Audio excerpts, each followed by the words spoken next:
गांधी विचार इससे यही निष्कर्ष निकलता है कि महात्मा गांधी की जो शिक्षा पद्धति थी वह सर्वे भवन सर्वे ये महात्मा गांधी की वास्तविक शिक्षा थी। महात्मा गांधी की शिक्षा सर्वोदय की शिक्षा थी। सबसे उदय की बात करते थे वो ये गांधी जी की शिक्षा से ही मिलती है। और ये लेजिस्लेटिव सेशन है, अभी हमारे अभिभावक लोग और गांधी बाबू आएंगे ही। और अभी तुरंत हाल में 2 दिन पहले दीक्षांत समारोह हुआ था। एक प्रतिभागी ने इसकी भी चर्चा की थी। वहाँ शपथ पढ़ाया गया था, लेकिन वहाँ जो शपथ पढ़ा गया या पढ़ाया गया वह इस प्रकार है कि उन्होंने जो गुरुकुल पढ़ाती थी उसमें शिष्य सारे विद्याओं को जानते थे। धनुर्विद्या भी, आयुर्विज्ञान की विद्या भी, इंजीनियरिंग की विद्या भी, युद्ध कला भी, सारे कलाओं को जानते थे। उसकी पढ़ाई होती थी। ये महात्मा गांधी की पढ़ाई ये शिक्षा थी। और अंत में जब गुरुकुल से चलने लगते थे तो गुरु दक्षिणा के रूप में ये दीक्षांत ये समारोह या दीक्षांत भाषण कहिए या कहा जाता था सत्यम वद धर्मम चर विद्यानुरागे प्रमादम त्यज। अर्थात सत्य बोलो, जिस भी समाज में जाओ, जहाँ जाओ, परिवार में जाओ, हमेशा सत्य बोलो, सत्य बोलो, धर्मम चर। अर्थात धर्म के अनुसार तुम्हारा हर एक आचरण हो, धर्म के अनुसार तुम्हारा तुम व्यवहार करो समाज में। धर्मम चर विद्यानुरागे प्रमादम त्यज। अर्थात विद्या ग्रहण करने में, ज्ञान ग्रहण करने में आलस्य को हमेशा परे कर देना है, त्याग देना है। यही वास्तविक ये दीक्षांत समारोह का ये वक्तव्य हो सकता है। और आज भी हम आपके समझ यही से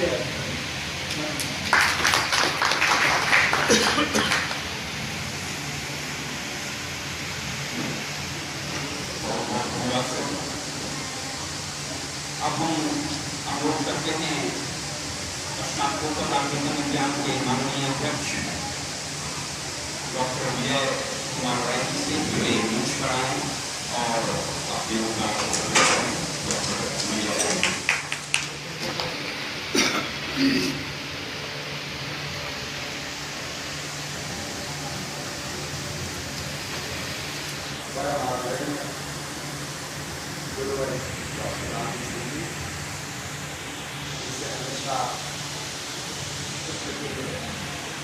मिला है हम लोगों को इस विभाग को उन्होंने स्थापित किया और समाज का मेरे कदमों पर दायित्व आया। हमने अपनी तरफ से यूनिवर्सिटी के दायित्व को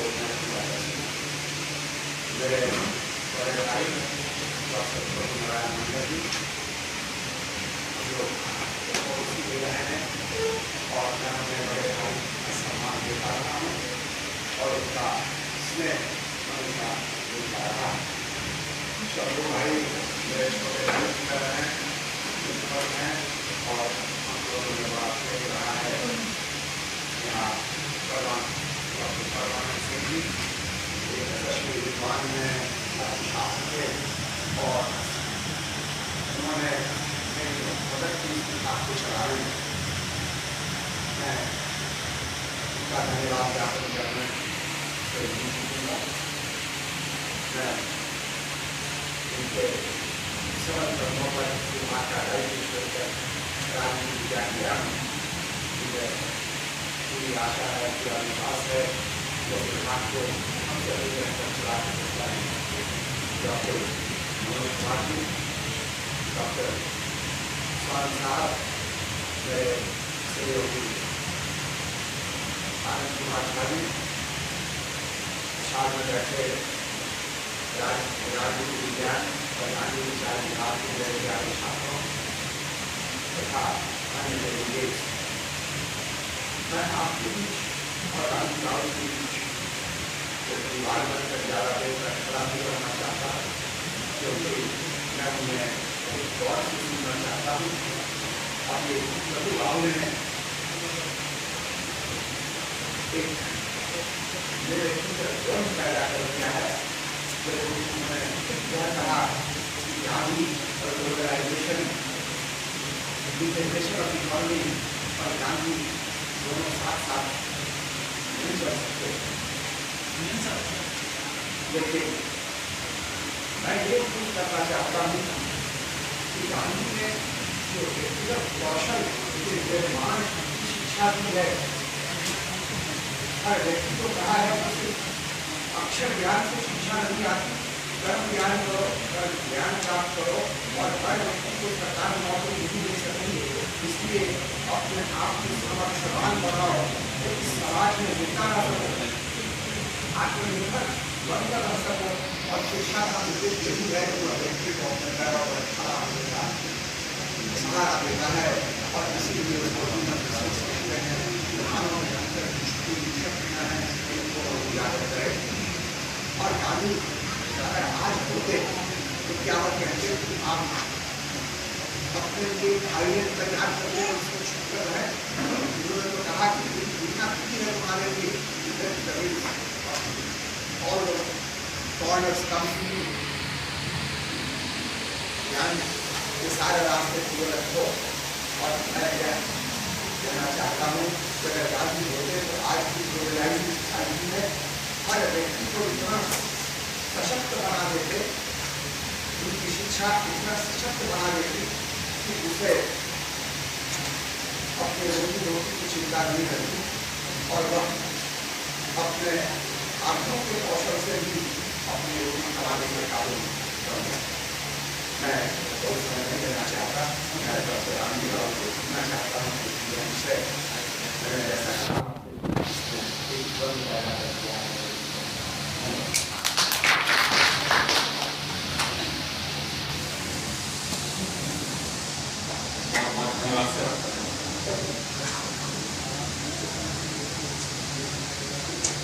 चिंतन, सृजन, विकास, समृद्धि जीवन के कई आयाम हैं। एक व्यक्ति संस्था बन जाता है जब ये चारों आयाम उसके व्यक्तित्व से जुड़ जाता है। लेकिन प्रश्न यह है कि क्या एक व्यक्ति के साथ ये चारों आयाम जुड़ पाते हैं?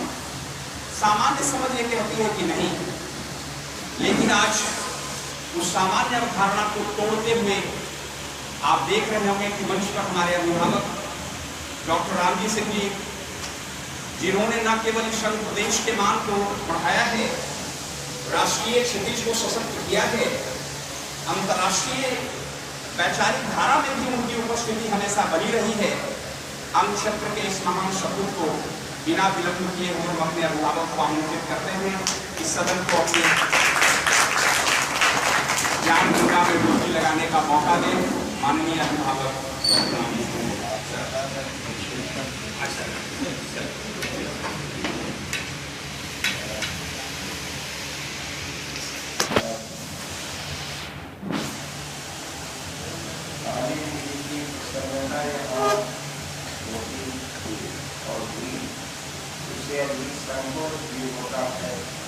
जब आप बहुत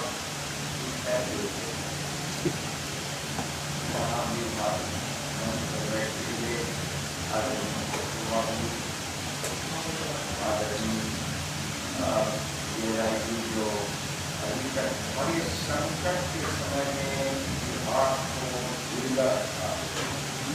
एक समय था जब लग रहा था कि समस्या एक व्यक्ति इस विभाग का कोई है, लेकिन उसका भी उन्होंने कर दिया समाधान।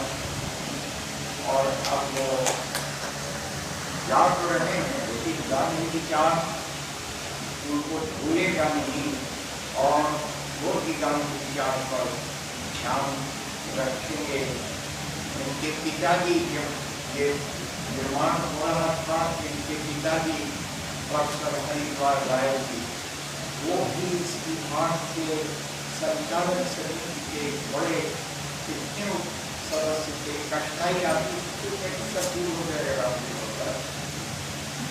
और सबसे बात कि जब आप हमको जब कहते हैं कि संस्थापक संस्थापक, आपको मैं सबसे बता देना चाहता हूँ, ये तो एक महाकवि कवि दिनकर जी के आत्मा का ये उससे निकली की बुक एक प्रेरणा थी।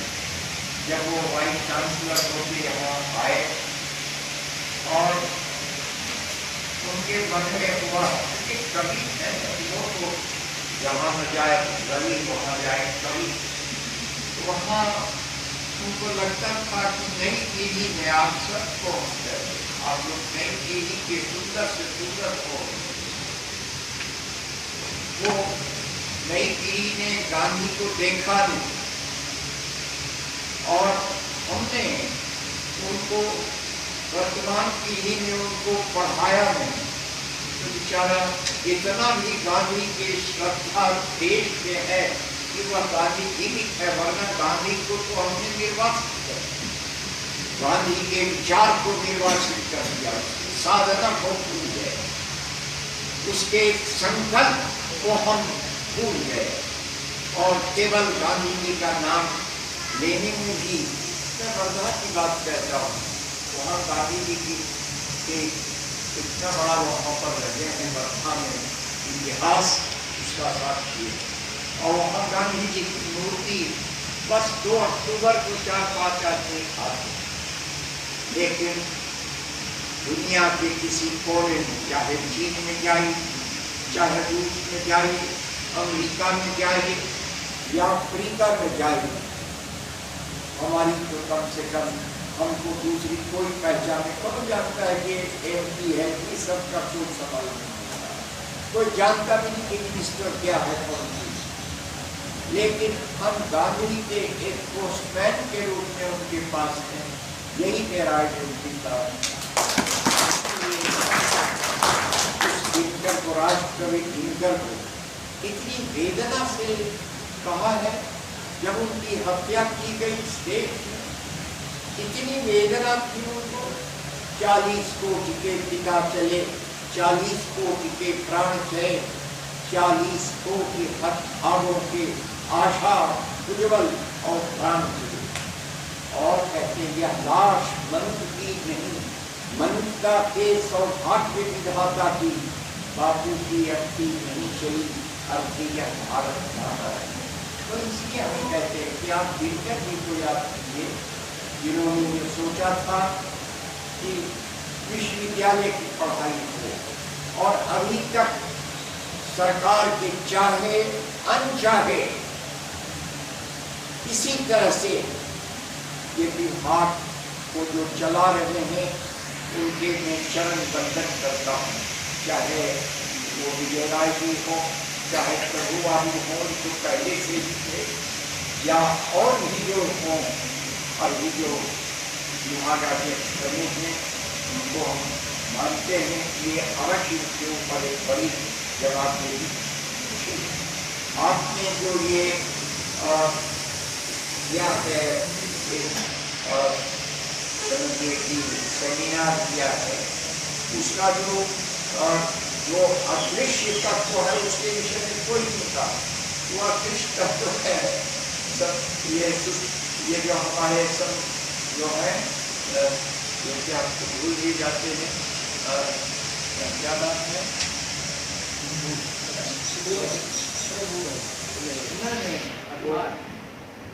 अभी तो मेरे भी वो तो रोज याद करते हैं।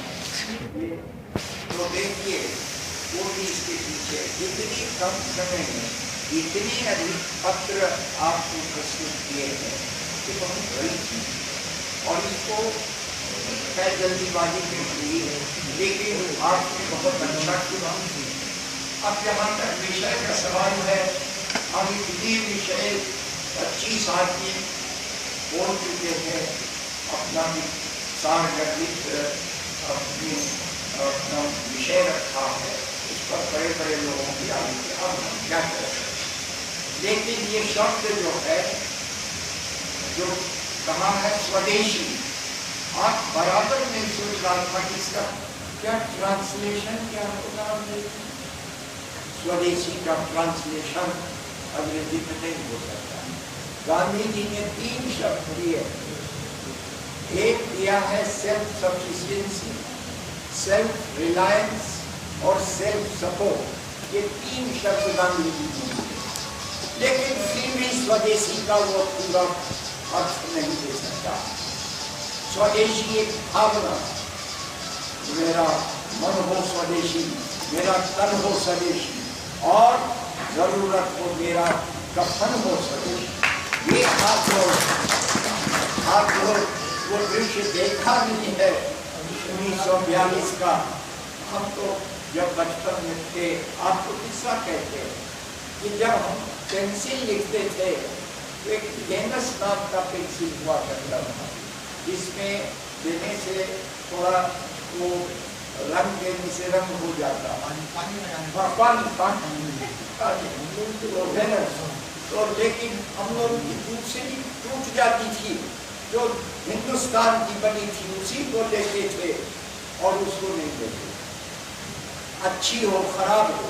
हमने अपने गांव में देखा है, उस समय खादी का कपड़ा, खादी की धोती इतनी ज्यादा अरज की नहीं होती थी, तो 260 के पर, लेकिन स्वदेश पर ये स्वदेश के प्रति प्रेम जो भारत का जगाया गया है, उसको उसके अंदर में स्वदेशी व्रत का हम इतना कह सकते हैं कि आज के समय में अब नए हो रहे हैं सपने।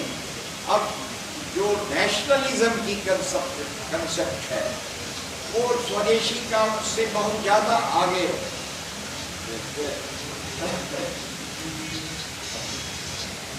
हम तो बहुत कम पढ़ पाते हैं, आप खराब है। लेकिन ये जो विषय है, ये स्वदेशी और राष्ट्रीयता में बहुत सा अंतर। राष्ट्रीयता तो एक मान्य शब्द है और अब डिस्क्रेडिटेड शब्द भी हो गया। आप पूछिएगा जितना बड़ा शब्द क्यों मैंने कहा। तो अब जो जमाना आया है वो वैश्विकता का, भूमंडलीकरण का जमाना आया। और वो लेकिन ये जो भूमंडलीकरण है, कुछ बात में हम आपसे कहेंगे, ये भूमंडलीकरण नहीं। पार्लियामेंट के मुख्य द्वार पर जो है उसमें आप देखिए वसुधैव कुटुंबकम, वो वसुधैव कुटुंबकम, ये जो आपकी वैश्वीकरण है वो नहीं है, वो हम थोड़ी देर के बाद कहें। तो ये वसुधैव कुटुंबकम हमारे नस में है।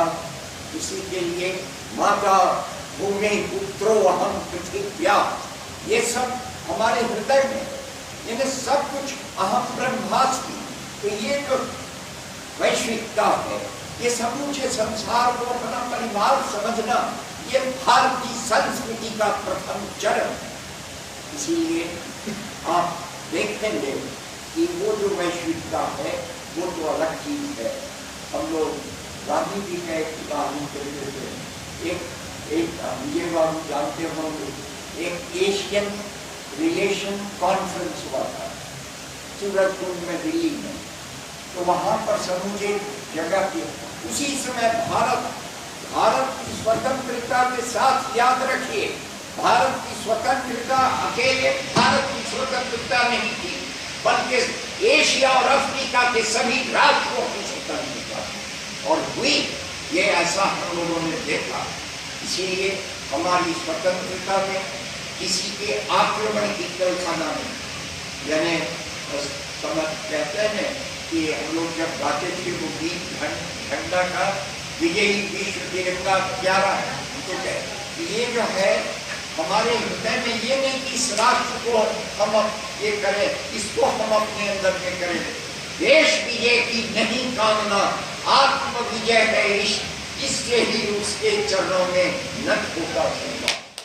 आप जानते हैं भगवान राम ने लंका पर विजय पाई और किसको दे दिया? रावण को दे दिया। बाली पर विजय पाई और उसके सुग्रीव को दे दिया। और अभी हिंदुस्तान में इंदिरा गांधी का समय जो था, उस समय बांग्लादेश का विजय हुआ और मुजीबुर रहमान हुआ।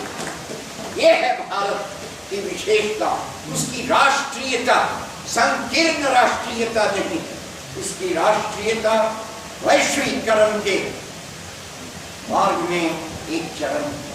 इसलिए जब वो एशियन रिलेशन कॉन्फ्रेंस हुआ कि हमको एशिया का एकीकरण करना, आज देखिए ना, आज भारत इतना कमजोर है इस मामले में कि इसका पड़ोसी किसी राष्ट्र से अच्छा संबंध नहीं।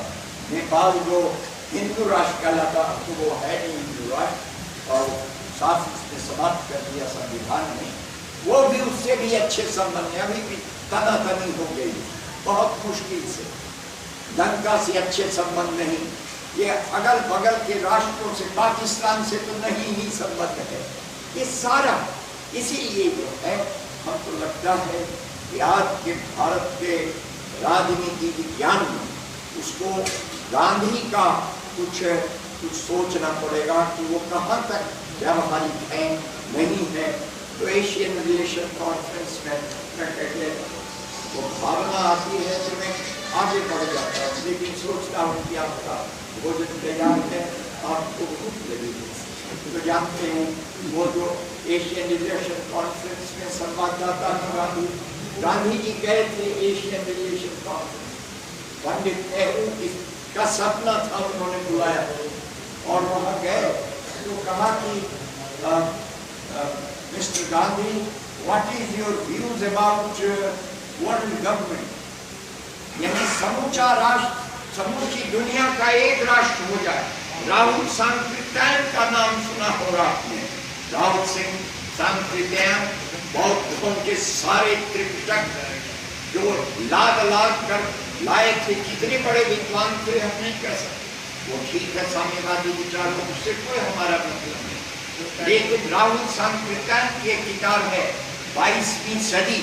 उन्होंने सपना देखा था जब एक देश, समूचा देश, समूची दुनिया एक हो जाए। 22वीं सदी में विंडनविकी ने किताब लिखी है वन वर्ल्ड, और उसके बाद और भी बहुत H.G. Wells ने लिखा, बर्टन रसल ने वर्ल्ड गवर्नमेंट के विषय में लिखा।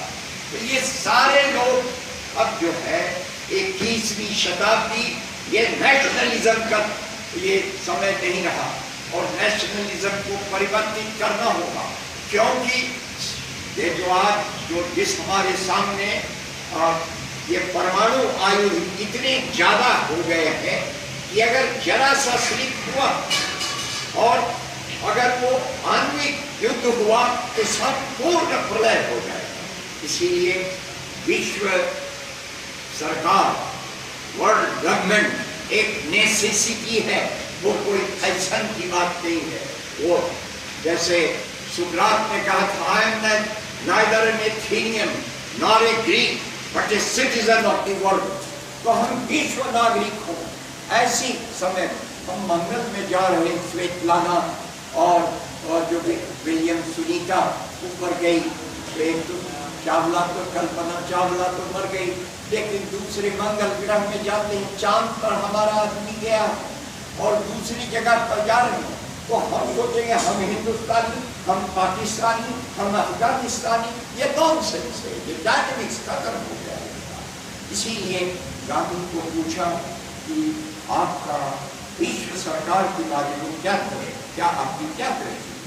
गांधी जी ने कहा, if there is no world government, I do not want to live in this world if there is no world government.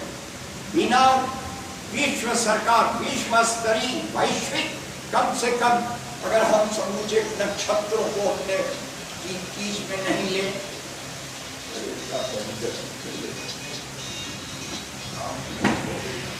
तो इसीलिए हम कहा तो वैश्विकता की आवश्यकता, लेकिन ये वैश्विकता नहीं है।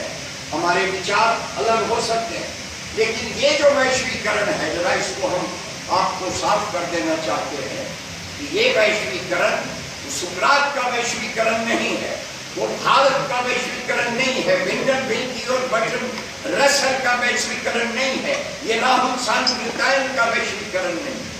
ये तो है एक छोटा बिल्कुल बेकार का। क्या हुआ कि समूची दुनिया में आप जानते हैं 19वीं सदी में क्या हुआ, 18वीं सदी से जो दुनिया में वेस्टर्न जो साम्राज्यवाद चढ़ा, तो किसका, इंग्लैंड के राज्य में सूरज नहीं डूबता था, फ्रांस समूचे सहारा अफ्रीका और दूसरे जगह पर था, और डच का साम्राज्य यानी यूरोपीय देशों के हाथ में दुनिया की सारी शक्ति थी, सारे को गुलाम रखा था।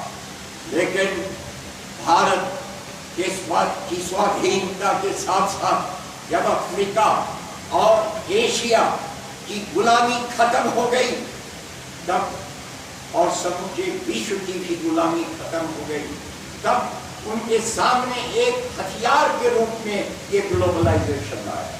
माफ कीजिएगा, यहाँ हमारे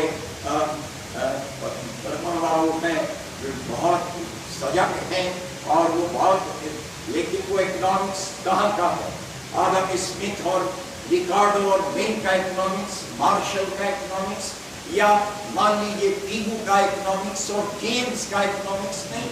आज तो वर्ग ये जो वैश्वीकरण है एक प्रकार का साम्राज्यवाद है जो हमको पता नहीं लगता। आखिर इसमें 3 शब्द है वैश्वीकरण। एक शब्द है जिसमें वैश्वीकरण में प्राइवेटाइजेशन, यानी सब प्रॉपर्टी होगी व्यक्ति की, तो व्यक्तिगत माल की इसी सिद्धांत पर तो कैपिटलिज्म पूंजीवाद बढ़ा है दुनिया। और दूसरा क्या है, उसमें लिबरलाइजेशन, जैसे विलियम जेम्स बेंथम मिल के समय में जो उदारीकरण की बात हुई, बस उदारीकरण हमको करें, और अंत में वैश्वीकरण। तो आज समूची दुनिया को गुलाम रखने की जो एक गुलाम रखने का जो षड्यंत्र है वही है वैश्वीकरण। इसीलिए ये वैश्वीकरण सुकरात का वैश्वीकरण नहीं है और न भारत की भूमि का ये वैश्वीकरण है, ये तो है।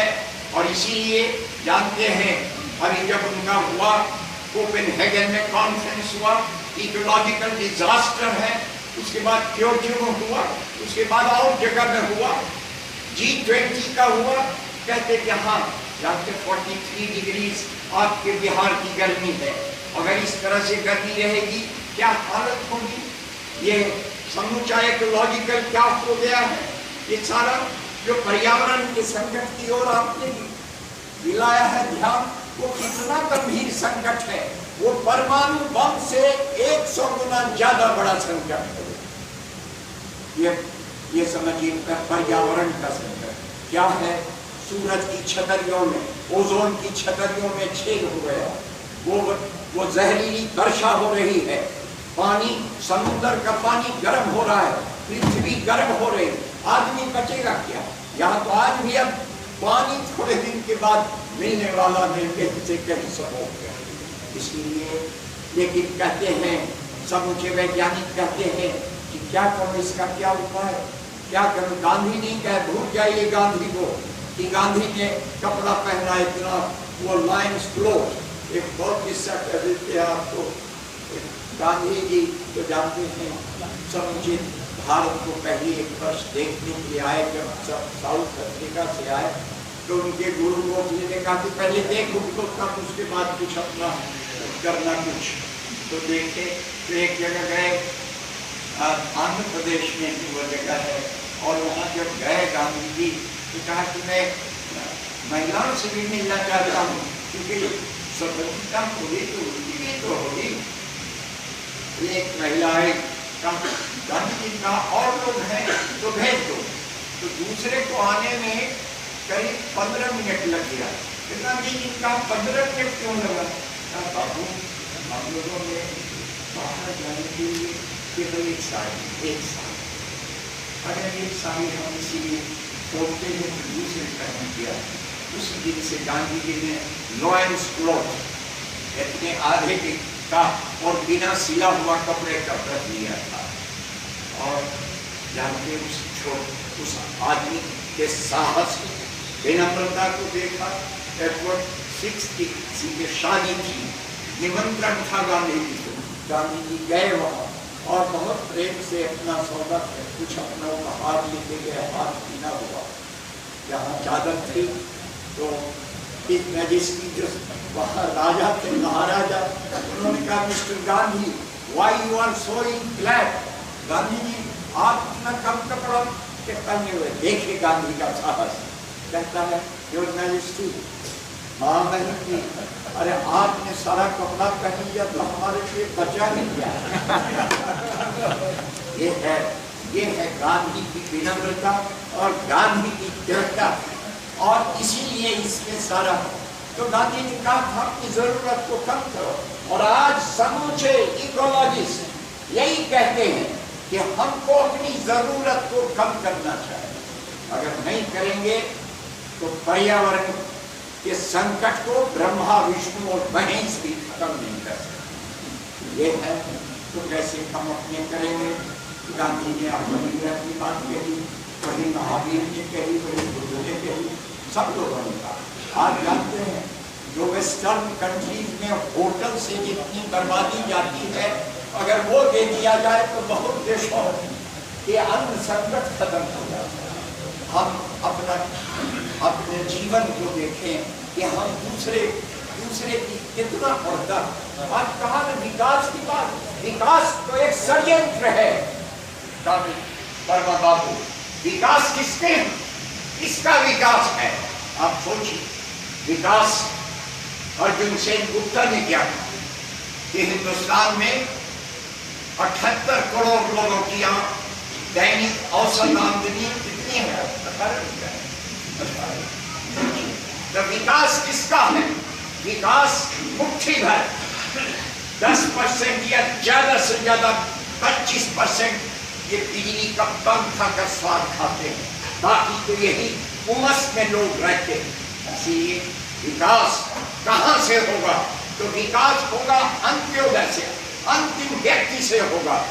विकास का पैमाना ये नहीं है 9,000 करोड़ रुपया लेकर के वो कौन क्या नाम भाग गया, इनको पता नहीं यहाँ।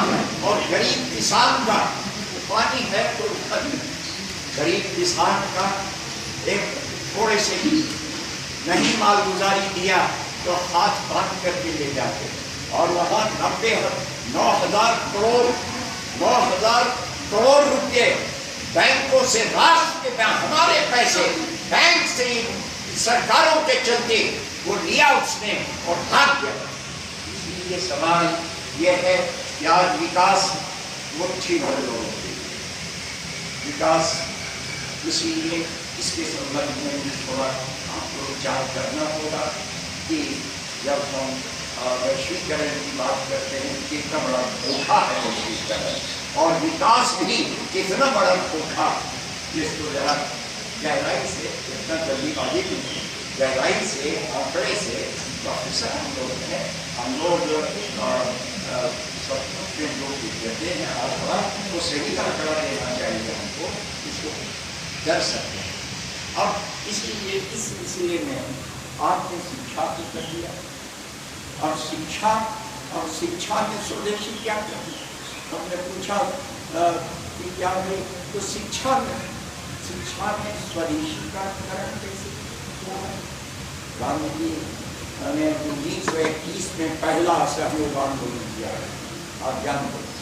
1931 में सविनय अवज्ञा किया था, 1940 में व्यक्तिगत सत्याग्रह हुआ था, 1942 में भारत छोड़ो आंदोलन, उसमें तो हम लोग शामिल थे। इसलिए कहते हैं जो असहयोग आंदोलन किया था तो गांधी जी का 3 फॉर्मूला एक एक करके, यहाँ इतना कमजोर और इतना कमजोर था अपना देश कि एक जो चौकीदार की नीली पगड़ी देख के भाग जाता था तो उसको किस तरह से लड़ाकू बनाया गया तो गांधी जी ने किया था। और इसीलिए असहयोग उसमें संघर्ष भी था और रचना भी थी, दोनों साथ साथ हुआ। तो असहयोग आंदोलन हुआ 1921 में, तो आप जानते हैं त्रिविध असहयोग किया, देखिए उस समय गांधी जी की, आज तो हिंदुस्तान सचमुच में यहाँ भारतीय संस्कृति काहे के लिए रहेगी, भारतीय शिक्षा काहे के लिए रहेगी, भारतीय नैतिकता कुछ आज सारे सर्वनाश के करता है। तो इसलिए उस समय उन्होंने 3 किया था त्रिविध बहिष्कार। क्या कि पहला था विदेशी कपड़ों का बहिष्कार। विदेशी कपड़े कैसे बनते थे आप लोग को नहीं मालूम। तो मैनचेस्टर और लंकाशायर वहाँ कपड़े का मिल था, यहाँ से ब्रिटिश जहाज अपना किराया वसूल करता और उसके बाद यहाँ से रुई ले जाता था, वहाँ कपड़ा बना करके फिर वही कपड़ा यहाँ भेजता था। ऐसा कपड़ा खून से सना हुआ कपड़ा गांधी जी ने कहा और इसीलिए उसका बहिष्कार करने को कहा। और उनकी ताकत देखिए, जब इंग्लैंड गए तो उनका जो लंकाशायर और वहाँ लंकाशायर के मजदूरों से कपड़ा मजदूरों से मिलना चाहते थे, क्योंकि वो तो बहुत गुस्सा में थे कि गांधी के चलते ही हमारा रोजगार खत्म हो रहा। लेकिन गांधी जी वहाँ गए और कहा कि आपको कितना मिलता है, कितना, तो भारत में क्या हालत है जानते हैं, कुछ नहीं मिलता है, खाने के लिए भी नहीं। वो लोग व्यतीत हो गए और गांधी जी ने इस तरह से लोगों को अपने मन में बताया। तो हम आपसे ये कहते हैं कि आज जिस चीज़ की आप चर्चा कर रहे हैं ये शिक्षा का, तो गांधी जी ने उसी समय छोड़ देते हैं बहुत सी चीज़, क्योंकि हम तो आ गए हैं और हम तो चाहते हैं कि सब महीने में एक दिन हमको मौका दें थोड़ा सा जो विद्यार्थियों से बातचीत करते हैं, आप लोगों से ये हमें बहुत आनंद होता है इसमें। देखिए हमारे दूसरी जगह कोई परिचय नहीं है कि MP रहे भाषा सबका कुछ परिचय, हमारा परिचय हमसे और वही सब परिचय हमारा है। अब वहाँ पर देखिए जिस लंकाशायर और मैनचेस्टर की बात आपसे कर रहे थे, तो उन्होंने वस्त्र विदेशी वस्त्र बहिष्कार। दूसरा क्या था कि विदेशी स्कूल और कॉलेज का बहिष्कार उस समय बना था। विश्वविद्यालय और गुजरात में गुजरात विद्यापीठ, बिहार में सदाकत आश्रम में बिहार विद्यापीठ, उत्तर प्रदेश में काशी जो काशी विद्यापीठ वो बना, हरिद्वार में गुरुकुल कामी, अलग अलग विश्वविद्यालय बने, अलग अलग समझिए कि लोग कॉलेज बने और स्कूल बने। तो उससे निकलेगा आजाद संस्था से आजाद निकलेगा और गुलाम संस्था से गुलाम निकलेगा। इसलिए सोचना होगा कि उन्होंने एक गांधी जी इतना ही नहीं बहुत दूर की बात सोची। आप जानते हैं उनको विश्वास था कि सत्य की जय होती है तो भारत की आज़ादी भारतीयों को मिलेगी, लेकिन भारतीयों की आज़ादी मिलेगी और शिक्षा अगर गड़बड़ हुई तो सर्वनाश। अलेक्जेंडर पोप कहता है it is education that forms the common mind, just as the trees bend the trees incline. शिक्षा सबसे बड़ी चीज है, अगर शिक्षा ठीक हो जाए तो देश ठीक हो जाएगा। तो उन्होंने कहा, तो उन्होंने एक कॉन्फ्रेंस बुलाया, फिर प्रभु बाबू जैसे हैं, प्रभा बाबू जैसे हैं, विजय बाबू जैसे ऐसे ऐसे विद्वान शिक्षा शास्त्री, कौन, डॉक्टर जाकिर हुसैन जो प्रेसिडेंट रह चुके हैं, जो माने मेघनाथ साहा, ऐसे ऐसे वैज्ञानिक बहुत लोगों को बुलाया।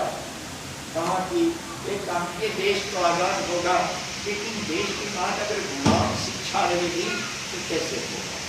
शिक्षा में गुलाम बनाना इसका निकाले का काम था।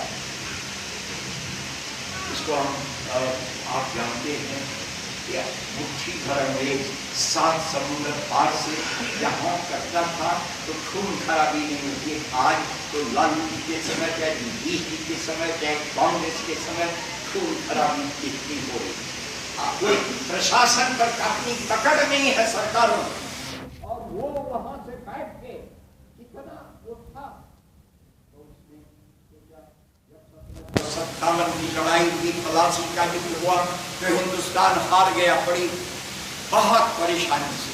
और 1857 में जब हिंदू और मुसलमान दोनों का समन्वय हुआ, बहादुर शाह जफर आप जानते हैं, बहादुर शाह जफर के साथ कौन, झांसी की रानी हिंदू, तात्या टोपी हिंदू, ये नाना फडणवीस हिंदू, बाबू कुंवर सिंह हिंदू। तो हिंदू मुसलमान जब मिलके गए तो अंग्रेजी सरकार थरथरा गई। और है उनके पास टेक्निकल बहुत सामान थे, तोप वगैरह, इससे जीत तो गए, लेकिन हिंदुस्तान की एकता कायम हुई और मिल करके हम कैसे कर सकें, ऐसी बात हुई।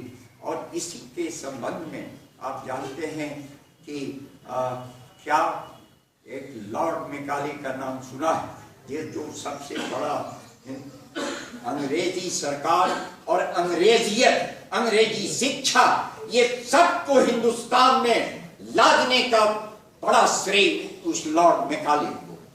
उसने अपनी शिक्षा सिद्धांत में 3 शब्द दिए, एक है रीडिंग, दूसरा है राइटिंग, राइटिंग का भी रॉ से ही उच्चारण होता है राइटिंग, तो WRITING होगा ना, रीडिंग, राइटिंग और रिथमेटिक, हिसाब, बस यही शिक्षा।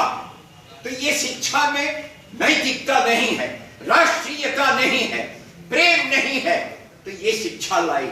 और वो एडमिनिस्ट्रेशन के लिए उन्होंने लाया था।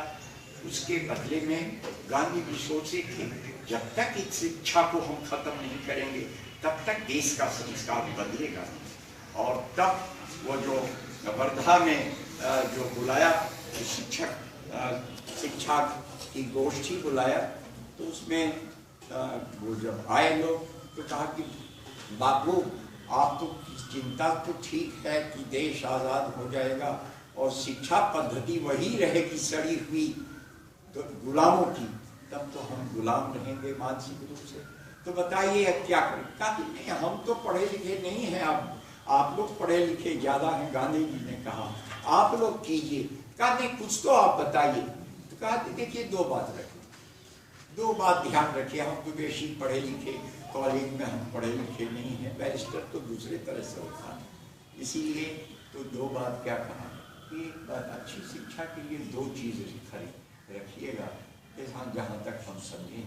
एक तो शिक्षा स्वतंत्र होनी चाहिए और दूसरी शिक्षा स्वावलंबी होनी चाहिए। तो वो लोग गए और गांधी जी उस पर नहीं गए, तो ला करके रिपोर्ट गांधी जी के पास दिया। तो जाकिर साहब ने कहा बापू आपने 2 बातें कही थी, एक तो खैर हम लोगों ने स्वीकार किया है कि शिक्षा स्वतंत्र, शिक्षा स्वतंत्र हो तो कन्हैया को आज वो वहाँ पर अनशन नहीं, आज कल से अनशन पर है, कन्हैया को अनशन नहीं करना। तो अरे वहाँ प्रिंसिपल है, वहाँ वाइस चांसलर है, उसको छोड़ो। और तुम तुरंत समझिए कि एक बड़ा देशद्रोह का मुकदमा चला गया। कैसी शिक्षा है कि हमारे सबसे सुंदर विश्वविद्यालय में एक देशद्रोह पैदा होता है, सोचना पड़ेगा। बहुत हम उस पर अभी नहीं जाएंगे, वो बहुत एक अलग सवाल है, कभी चिंता करें। केवल उदाहरण के लिए देते, आज वो एक IIT में स्त्री उत्पीड़न में पकड़ा गया, उसको निकाल दिया गया दूसरी जगह। ऐसा हो, ये क्यों हो रहा है? अच्छी से अच्छी शिक्षा IIT के बेस्ट सेंटर से ऐसे निकलते हैं घूसखोर, भ्रष्ट और इस प्रकार के लोग। क्या बात है? इसलिए सोचना पड़ेगा आपको कि ये जो कहा गांधी जी को यहाँ शिक्षा स्वतंत्र हो, अभी कहा था शंभू और ने शायद कहा था कि सा विद्या या विमुक्ति, विद्या वही है जो मुक्ति दिलावे। हरिभद्र एक था दार्शनिक जैन तार्किक, उसका पक्षपात न में वीरो नरागादि कपिलादिशु युक्ति मत वचनम, यानी राग नहीं और द्वेष नहीं, एकदम निष्पक्ष और निर्भय और निर्भीक होकर के जो कह सकता है वही आचार्य कहलाता है। इसलिए हम आपसे कहते हैं, कहा कि ये बात तो ठीक है, तो कहा कि दूसरी बात तो हम लोग को ये बड़ा कठिन पड़ रहा है बापू। क्या था दूसरा? पहला था स्वतंत्र हो शिक्षा, दूसरा क्या? तो गांधी जी ने हंसते हुए कहा कि आप लोगों ने बड़ी मेहनत की है, लेकिन ये याद रख लीजिए, ठीक है आप जैसा हो बनाइए, वो तो मिला जुला के चलते थे, लेकिन अगर शिक्षा स्वावलंबी नहीं होगी तो स्वतंत्र भी नहीं हो सकती। शिक्षा शास्त्र का दुनिया का इतिहास साक्षी है कि पहले जो यूरोपियन क्रिश्चियन कंट्रीज में शिक्षा गिरजाघरों और कैथेड्रल का गुलाम था, हिंदुस्तान में भी वो समझिए कि पंडित के पंचों पर होता था, और अभी भी यहाँ मुसलमानों की शिक्षा मकतब और मदरसे में घिरी रहती। तो शिक्षा तो स्वतंत्रता है, इसलिए जो शिक्षा इस तरह से धर्म की बंद नहीं रहेगी और गिरजे की बंद नहीं रहेगी और पंडित दोनों की बंद नहीं रहेगी, वो शिक्षा स्वतंत्र नहीं होगी। इसलिए सा विद्या या विमुक्त है, विद्या में बिल्कुल स्वतंत्र और निष्पक्ष होकर के विचार करना चाहिए। तो मैंने आपका इसलिए इसकी तरफ ध्यान किया कि आज, लेकिन आज हम क्या करेंगे, हमको नैक का आ रहा है टीम, उसको दिखलाना है कि तो इसमें चाहे पढ़ाई में केवल 10 लड़के आवे, हम देखिए हम तो आपके घर के, खाली यहाँ के विषय में नहीं, उत्तर बिहार के सभी विश्वविद्यालयों में मैं घूमता रहता और हिंदुस्तान में आज लड़के नहीं आते। तो लड़के तो हमारे देवता हैं, विद्या मंदिर के देवता हमारे शिक्षक हैं। शिक्षक के हृदय में अगर बच्चों के लिए वात्सल्य नहीं है तो वो शिक्षक नहीं, तो इसीलिए आज नहीं आते। अब कैसे होंगे, हमको तो 1.5 लाख रुपया, 1.25 लाख रुपया हमारा वेतन हो गया। हम लोग जब थे तो 225 रुपया मिलता। ये कहें बेगूसराय कॉलेज में विजय बाबू, तो आज भी इतना, और आते नहीं, मैं खुद के कहता हूँ, बड़े बड़े मिनिस्टरों के सामने भी कहता हूँ कि इस तरह की जो हालत है तो शिक्षा का कोई रस ही नहीं रहा। शिक्षा का मतलब है कि किसी तरह से नौकरी, तो काहे के लिए पढ़ेगा बेकारी, सब फाजिल जो हम भी भग गए हैं, ये तो फाजिल चीज है, इसको बच कर केवल किसी तरह से जॉब, तो जॉब दे सकती है। ये जो प्रेजेंट विकास का है, मैंने आदरणीय प्रधानमंत्री जी को जब वो शपथ भी नहीं लिया था तो मैंने एक पत्र दिया था, कहा विकास की बात करते हैं लेकिन विकास कहां से और किस तरह का विकास। विकास का तो UNDP का है, यूनाइटेड नेशन डेवलपमेंट अथॉरिटी का क्या है। विकास में पहले था रोटी कपड़ा और मकान, लेकिन 2 और जोड़ा गया है, शिक्षा और स्वास्थ्य। तो आज ये विकास एक तो कहां से शुरू होना चाहिए, जो अंत्योदय है उसी से सर्वोदय शुरू होता है। और विकास का मतलब केवल शारीरिक विकास ही नहीं, और शारीरिक विकास बैडमिंटन और क्रिकेट से नहीं, तो कबड्डी से भी हो सकता है। लेकिन ये हम आपसे कहना चाहते हैं कि विकास का धरातल, विकास का आयाम बड़ा व्यापक है, जिसकी तरफ प्रभु बाबू ने भी। नैतिक शिक्षा के बिना शिक्षा शिक्षा नहीं, जहां नैतिकता नहीं है वो शिक्षा है नहीं। जिस विद्यार्थी, अरे आप तो सब PhD में चहोबा चढ़ाते हैं, तो PhD हम जानते हैं, हम तो आपके घर के आदमी, इसी विश्वविद्यालय और झाड़ने का हम यही कहते हैं। क्या करेंगे, अब तो जिंदगी थोड़ी 91 बरस हो गया तो 4-5 बरस, तो कम से कम इस समय तो सत्य बोले। इसीलिए हम आपसे कहते हैं कि आज जिस चीज की आप बात करते हैं विकास की, तो विकास तो है, यह पूंजीपतियों का विकास है, और उसके नाम पर जो कुछ हो रहा है इसको हम न्यू इंपीरियलिज्म कहते हैं। पहले जिस तरह से साम्राज्यवाद था यूरोप का समूचे दुनिया पर, उसी तरह से ये वैश्वीकरण, भूमंडलीकरण के द्वारा समूचे दुनिया पर अपना अव्यक्त वो राज करना, प्रभुत्व स्थापित करना, उसका काम। और जानते हैं अब शिक्षा पर से उठ गया, शिक्षा में वही सिलेबस लागू होंगे। अभी जो हुआ है दिसंबर के बाद से, वही शिक्षक जो ऊपर से अप्रूव होगा, लेकिन हम अपने देश की बात नहीं कर सके, और उस पर दस्तखत है कांग्रेस के लोगों का, बीजेपी के लोगों का और दूसरे लोगों का। आज से जब वो ये पास हुआ था भूमंडलीकरण का, तो उसके सारी धाराओं में भी मांग लिया। तो मैंने आपका बहुत समय लिया। आप सोचिए इसमें कि शिक्षा के विषय में जब आप सोचेंगे तो शिक्षा की जो कहा था, बेसिक एजुकेशन की बड़ी चर्चा की, आप भूल गए एक चर्चा में। चीफ मिनिस्टर रहते हम तो उनको थोड़ा सा उनके सामने विनती करते, बहुत विनती किया है कि आप कम से कम 494 बेसिक स्कूल बिहार में हैं थे, और जिसके लिए बिहार की गरीब जनता ने जमीन दी थी, और वहां पर बेसिक स्कूल चलाने के लिए, और उसमें था कि जब ये नहीं ये चल सके तो ये जमीन हमको हासिल हो जाए, और बिहार की सरकार ने इसको नहीं माना। उन्होंने, आप बहुत बिहार सरकार की हम भी तारीफ करते हैं, बहुत अच्छी अच्छी बातें करते, लेकिन इस सवाल पर, ये गांधी के सवाल पर और बुनियादी